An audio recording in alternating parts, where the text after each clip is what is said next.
Welcome to Pots Camp Media Group. I'm Abby Roy. This is Jelly Isom, and today we're here with Waterford Volunteer Fire Department Fire Chief and Fire Assistant Chief Blake and Allen. Thank you guys for being here today. Thank you for having us. Very much. Thank you for having us. We're excited to be here. How and when did you become a fire chief? I became the fire chief. What was it, Alan? Maybe a year and a half ago. Year and a half ago with the department. Prior to that, I was the assistant chief and on the Waterford Fire Department for probably 4 or 5 years, and just kind of I just like to help and do what I can. But I became the fire chief about a year and a half ago, and at the time it was we were in the process of growing. We had some growing pains. There wasn't very many people on the fire department at the time, but we are absolutely exploding, and we are absolutely excited to see what's happening at the Waterford Volunteer Fire Department. It is truly a awesome place to be and a great organization to be a part of. So, For myself, I happened to become part of the volunteer fire department because of this guy. I don't have a long background being in the fire services. This gentleman here to my side somewhat coerced me into becoming a member, and with that grew with the department to the assistant chief. yes, this guy's fantastic. We love him to death. He is a great big part of our fire department. And I tell everybody this, whenever I meet people, I always tell people there's two places that you're going to get invited, and that's going to be to church and to the fire department. So we love our department. It is quite the experience. It's different. I like to say it's different than any other fire department in Marshall County. Our numbers show that, our participation shows that, and our community shows that. Our community is a fantastic community. Potts Camp is part of that community. Yes, we're in Waterford, but Potts Camp is our neighbors. So we absolutely love Potts Camp. We love everything about our community, and that's where we can stand out as a department, because we have people from all around, as other departments do too, but we are really big on family, and we are really big on our organization being one. We're not one of many. We are many. So It's a community effort. very much so. If something Great way to put it there. something happens, whenever our dispatch will actually call us out to go, if it's something serious, they're going to request more than one department to go. If Potts Camp is requested, it's a high likely probability that we will be requested too. So it's something that we work together with. Although they're different departments in different areas, we all work together. So we Yes. know everybody in the Potts Camp department as well as vice versa. They know us as well. And they're great guys. And like we always say, we say a better Potts Camp is a better Waterford, and a better Waterford is a better Potts Camp, because we're truly in this together. And if we're going to volunteer our time away from our families, volunteer our time away from things that we could be doing, we want this to be like family. Yes, Alan and I are not related in any way, No. but in the fire service, it's a brotherhood, and it's a giant family. And if somebody needs help in the fire service, we all come together. To that point, my own son, when he talks to both of us, he says, we should be brothers because we act pretty much the same, which is somewhat comical. It's very comical because he's silly as all get out, and I'm, Mr. Serious all the time. I don't. I'm just kidding. I'm not that guy. I love to play. I love to joke. We're lighthearted. The volunteer fire service is exactly that. It's volunteer, so we treat it as a volunteer fire service. We treat it like when we go to our station and we're having meetings and we're having fundraisers and things like that. We have a lot of fun. We do, and I've told Blake a couple times that I love helping the community. I love helping people, but if it gets to the point to where it's not fun and it's not enjoyable, then I may not want to be a part of that. Right. That has never come to be. It is fun. It is enjoyable. And I do enjoy helping the community. But you have to keep it lighthearted. You have to keep it fun for everybody that's part of the department. if you are wanting volunteers to join and stay with any type of department, you have to keep it fun, because Yes. if it's not fun, it becomes a problem. It becomes And a job. we don't ever want that. This is something we want people to smile, help the community, and then that shows the community that, hey, we have a good organization, and they want to be a part of it. And Correct. it's all about community support, community help, and helping the community, vice versa. So, what inspired you guys to become like firefighters? I'll be honest. When I was younger, I would, I lived, don't tell nobody this, but I lived in Memphis. And I would see all kind of things that I couldn't help on. We would see wrecks, we'd see fires, we'd see people that need help. And I wanted to help them, and I was unable to do so. And I was inspired by that because when I moved down here, I said, I had a good friend of mine, a guy named Jason Stacks, shout out. But he asked me if I would like to join the volunteer fire service. And I thought about it, and I said, you know what?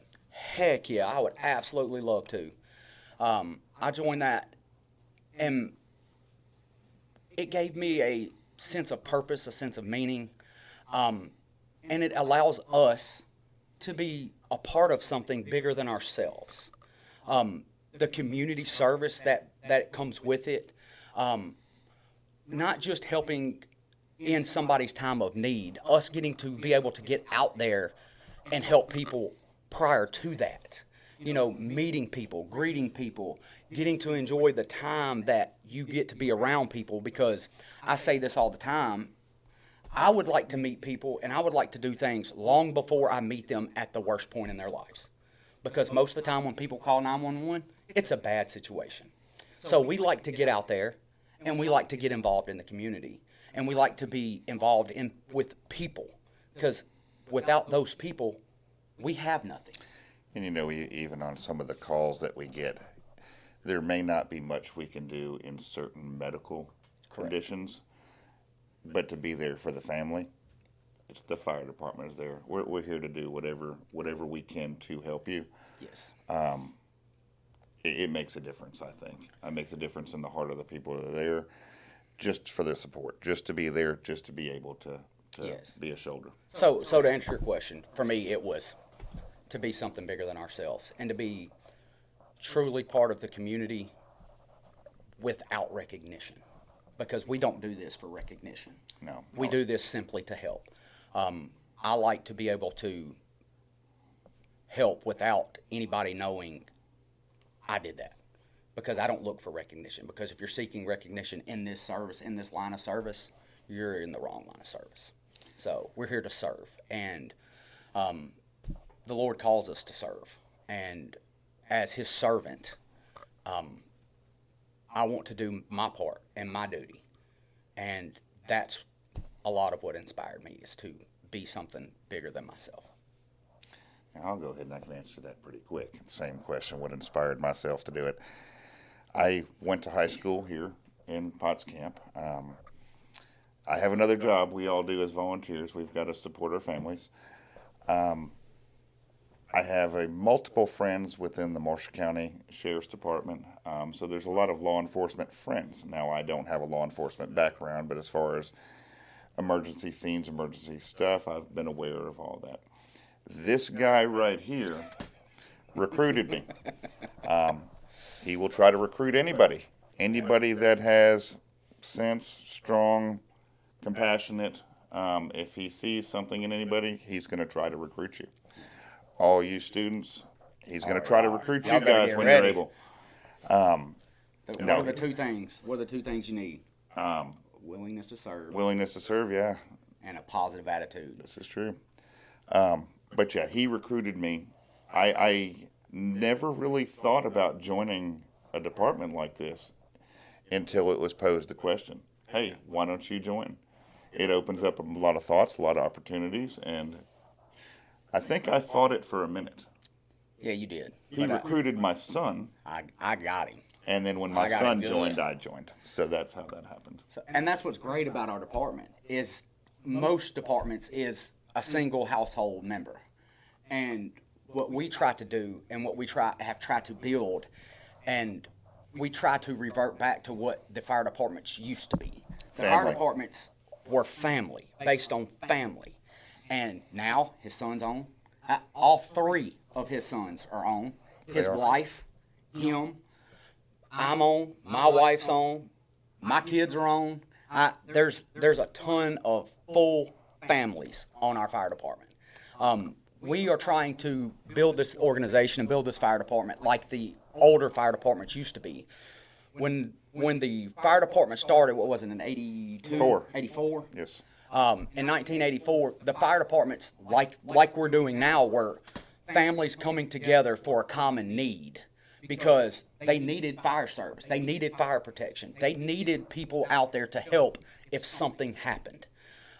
So what we're trying to do is build it back to the family.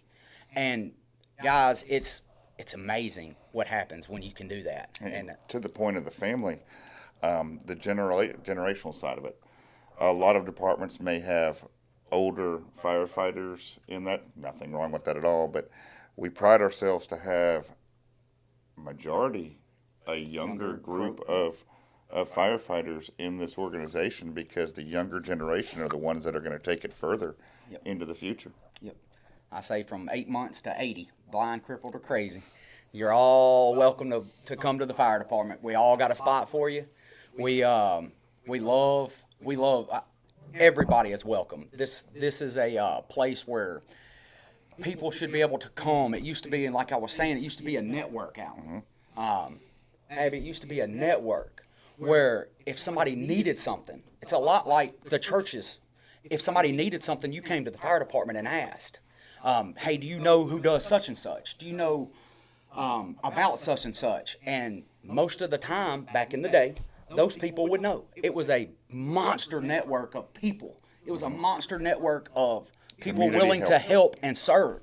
Community help. And that's what we're trying to bring it back to. And that's why we love our department so much. Because the way we're passionate about our department, most of the people on our department are passionate the same exact way. And it's amazing to watch. And it's amazing to see. You've seen it. The leadership side of it, if you can bring an open and comfortable place for everybody to interact, Yes. everything else just falls in place. Yes. So we need to learn from y'all because he's our tech guy. His kids, my kids, the younger generation are real techie, and they want me to start talking into a microphone. We have Teams, so people who can't make it to the meeting can join and watch the meeting and be a part of the meeting and still be involved. So now I got to talk into a microphone at the meeting, and they're wearing me out with this because I'm old school. I just want to get up and talk. I want to say what we got to say, and we say this all the time at the department. We're going to have our business meeting, and then what do we do when we adjourn? We It's have our the what? secondary meeting. Yeah, we go outside and have our secondary meeting. And he's jumping ahead as far as the technical side of it. We pride ourselves to try to be technical. Get this on the camera. That's our QR code to our website. So anybody that is looking this, want to see pictures of the members, anything they want to know or curious, you could actually even message us on there. Right. Scan that QR code and it'll go to our website. If you can't scan that, it's www.wvfd.org, not .com. WVFD 1200. Sorry, 1200.org. I mean, come on, Assistant Chief. What's wrong with you? I've got the QR code here. Scan the QR code. Oh, God. Hey, and how y'all see us right now is how we are in our meetings and how we are on scene. Serious to serious, and then after, you're going to smile. I mean, guys, we're there to serve. So when it's serious time, we get after it. And then after that, guys, we're right back to being who we are. If it is a serious accident, a serious something, no, we will snap into that. Yes. That mindset, because the person that we're helping is the priority. Correct. When all is safe and everything is done, yeah, you have to snap back into the fun person. Yes. It's awesome. You're talking a lot today. No, you are. How big of an area does How big a coverage area do we have? So This is the guy to ask that. He, like I said, he's the guy. So what I will do, if I can, probably not the greatest on camera. Let's see here. This is our coverage map. It is a good chunk of Marshall County. Yeah. That in red. That in red. Let's try to overlay it a little bit. It is 78 square miles. Yes. And to put that in perspective, I want to say that the math was right last night. It is 36,800 football fields. Yes. That's a lot of football fields. So it's and Blake, you can help me too. I believe it is. We are one of the largest coverage areas in Marshall County. We are one of the largest coverage areas. Not one of the most populated, but we do have a lot of football fields in our area. So It is a stretch because it is such a large coverage area. There may be travel to get there because Right. we have to. there's a our, good- go ahead. I'm sorry. No, I didn't mean to step on No, you. no, please. Well, our coverage area and the way we're laid out, Waterford, pull that up real quick. So There you go, Blake. our department is way over here. Well, so I can show y'all. Our department's way over here. I'm below the camera now, I know. Our department's way over here. So if we've got to go in the southwest corner over here or the southeast corner, it's long delays. So because we're trying to get a truck, 30 minutes to the call, and it's very hard to do quickly because, number one, what we tell our guys is safe is fast. Because if you don't make it there safely, you can't get there. So there's no way to help if you don't make it. So first and foremost is safety, and being that his background is safety, he is the guy that is wearing us out constantly. And we love him for it because he keeps us safe. And guys, it's hard to not get what they call tunnel vision. When we're going to these calls and we're doing these things, you get in the mindset of, I've got to get there. I've got to get this done. We need to get there to help these people. We have to. You start seeing something. If you hold your hands up and you look across your hands like this right here, you can't see to the outside of you. You can't see that. You have to be able to see everything and understand what we're trying to do. If we don't get there safely, we can't help the people that we're going to help. To that point, Blake, if there's a call that we have to make, we are still required to follow traffic laws just like everybody else. Correct.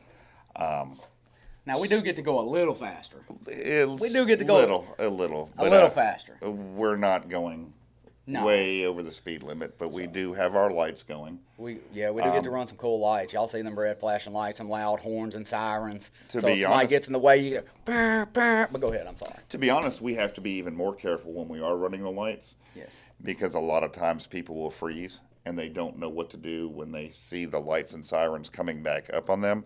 So you have to have even more of an awareness of what's going on when you're driving, just because of the fact that it's not even normal driving. Like a spidey sense. You're Spider-Man. So going back to the calls that you make, how many do you think you make per month? That is this guy. So, depending on the month, it varies. It varies so much, but on average, in a month's time, you're anywhere from 5 to 20. So, you times that by 12. So, anywhere from, we probably could run 300, 400 calls in a year, depending on how much and what happens. Grass fire season can When it be gets dry. Oh my goodness, it can be crazy. Like it's dry right now. Yes, it is. So somebody flicking a cigarette out the window, which they shouldn't be smoking anyway, but they flick cigarettes out the window. It catches the side of the road on fire. Next thing you know, we're having to call forestry because there's 200 acres on fire in front of us, and there ain't no way for us to put it out. Explain to them what forestry is. So the forestry service that y'all see right down the way, they help us combat all of these grass fires and all of these wildland fires, as they call them. When it's too far off the road and we can't get a water supply to it, we can't get water to put the fire out. You can't effectively put it out with Right. a hose. So, and then sometimes they're just flat out too big for us to handle with a flapper, which is just a mud flap on a stick. You know, I mean, Knock the fire out. Yes, we're just putting little grass fires out. We have your grandpa. He implemented something in our department with backpack sprayers. We love that guy. We call him the Shadow Chief. I don't know if he tells you that. That's Sammy Roy. Yes, Everybody Sammy that doesn't Roy. know. Yes. If y'all see that guy, give him a hard time. But To the forestry side of it, they will go in with a bulldozer, and they will cut a trench around the perimeter of that to where the fire will be contained to a certain area, and it won't spread. Yeah. Without their help, props to the forestry department, because without their help, Yes. if you get one of these big fires, see smoke everywhere, Yes. more than likely they're right there in the middle of it. They're endangering themselves as well. They save a lot of time, they save a lot of property, and they do a fantastic job. So without them, we would be out many, many nights, long. I don't think the forestry department gets as much credit No, absolutely not. as they should, Deserve, because yeah. when people drive by, they see forestry. Most people don't have an idea of what they even do. Right. So yeah, props to the forestry department. Thank you for everything they do too as well. Yeah. Y'all see why I brought this guy too? He keeps me on point. I'm bad. Anyways, go ahead and see. What advice would you give to future firefighters? That's a 30-minute talk by this guy. Go. My advice, oh my goodness, there's so much. Listen more than you speak.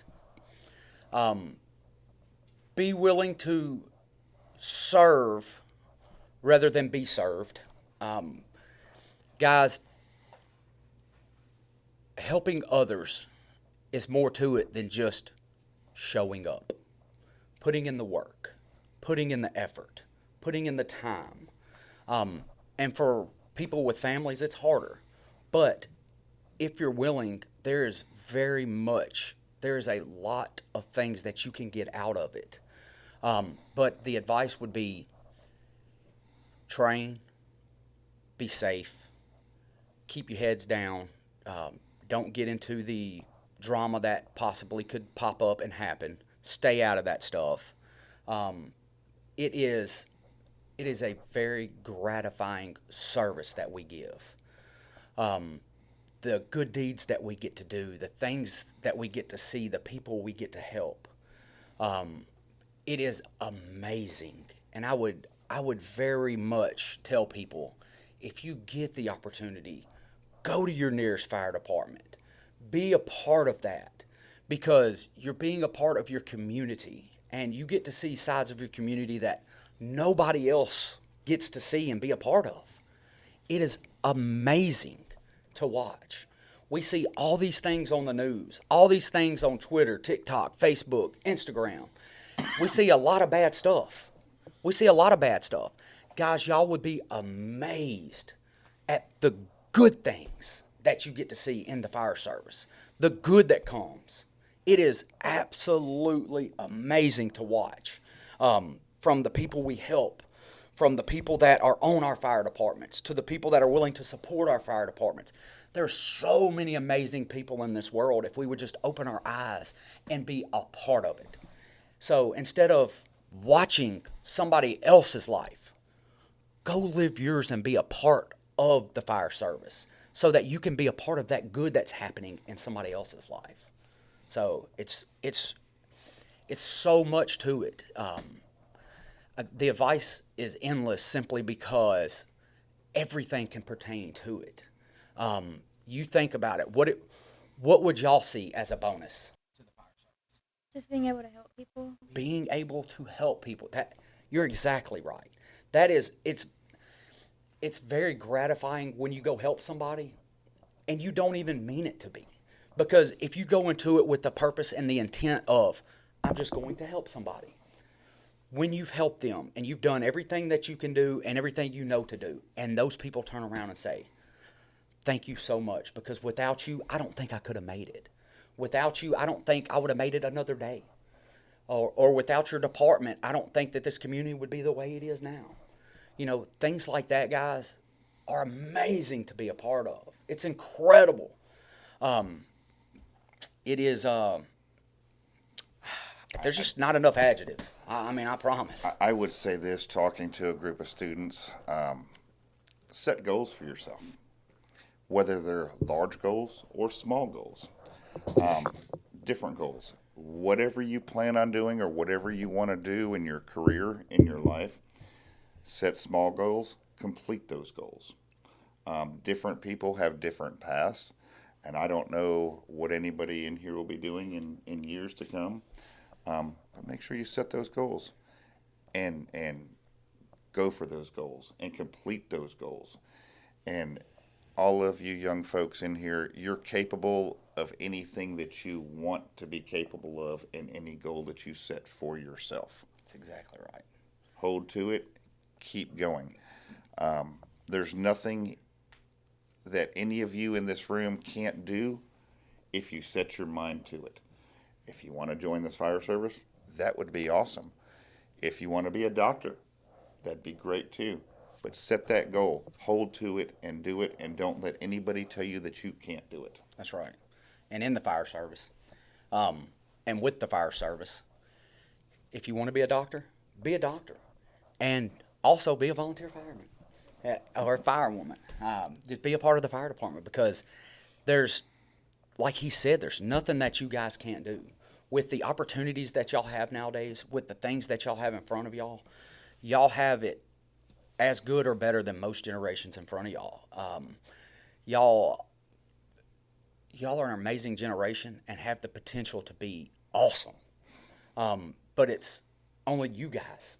Y'all are the only ones that can get yourselves in the direction and point yourselves in the directions that y'all need to go. We can help guide, we can help lead, but it's up to y'all at the end of the day to make the right choices. You are the only ones that set limits upon yourself. Correct.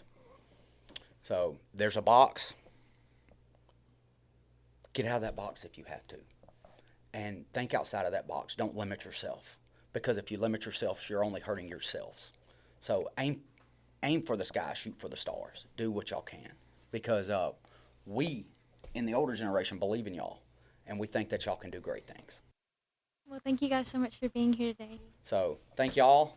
Thank you. Thank y'all. And we have something for y'all. Look, we have something for y'all. Just so, which one's this one?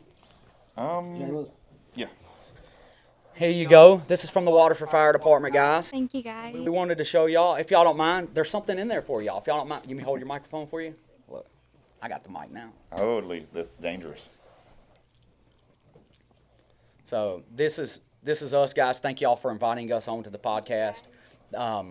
We appreciate y'all and what y'all are doing. We appreciate y'all allowing us to come on this thing and let us get our message out. We're greatly appreciative to the school. We're greatly appreciative to this town. We're greatly appreciative to Waterford. And yeah, thank everybody. And I wanted to get one more QR code out there for the website. Come visit the Waterford Volunteer Fire Department. Thank you guys for watching. Don't forget to like and subscribe so you don't miss a video. all right, Abby, until next time. Thank you. Thank you, guys.